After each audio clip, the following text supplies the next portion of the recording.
As a young man, this speaker you are going to hear from was homeless, living on the streets right here in Toronto, the very streets that you probably walk down every day, panhandling for nickels and dimes. Today, he is a celebrated business person, best known as the founder of the Second Cup, the first ever coffee chain in Canada. Think about that. Think about how many coffee shops there are in the city right now. But he was the founder of the first coffee chain that starts with an S, not that other one from the United States. He was also involved in founding a number of other successful international businesses and not-for-profits. These include Proshred Security, War Child Canada, Street Kids International, and the Canadian Landmine Foundation, as well as 2 Canadian universities have honored him with honorary degrees. This is an inspiring story of resilience and triumph in the face of adversity, which is also recounted in the best-selling book written by him, When All You Have Is Hope. He is also the author of Do the Next Right Thing, Surviving Life's Crises.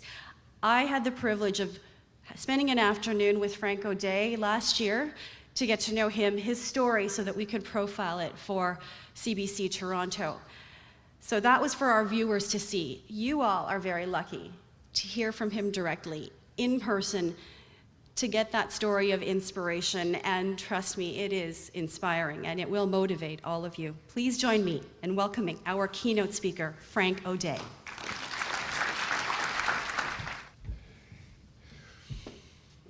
+40 years ago, I found myself standing at the corner of Shooter and Jarvis Street, not far from here. If you don't know it, it's not the best part of town.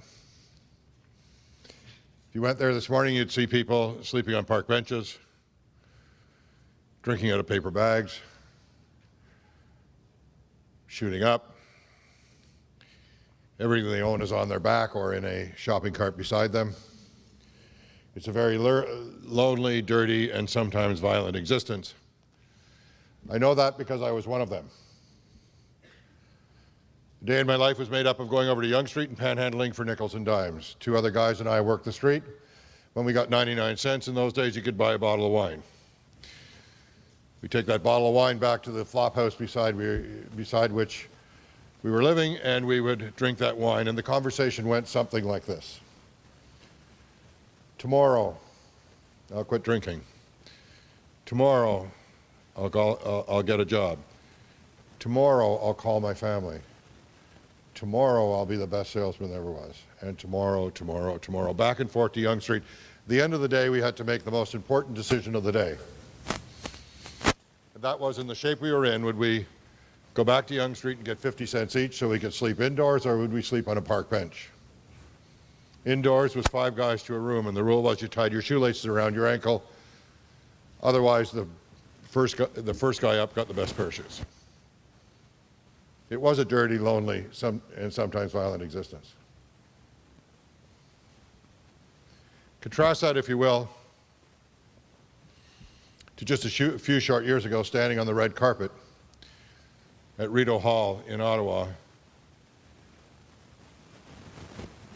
surrounded by my family and friends and other recipient families and friends, and a citation being read and the Governor General awarding the Order of Canada.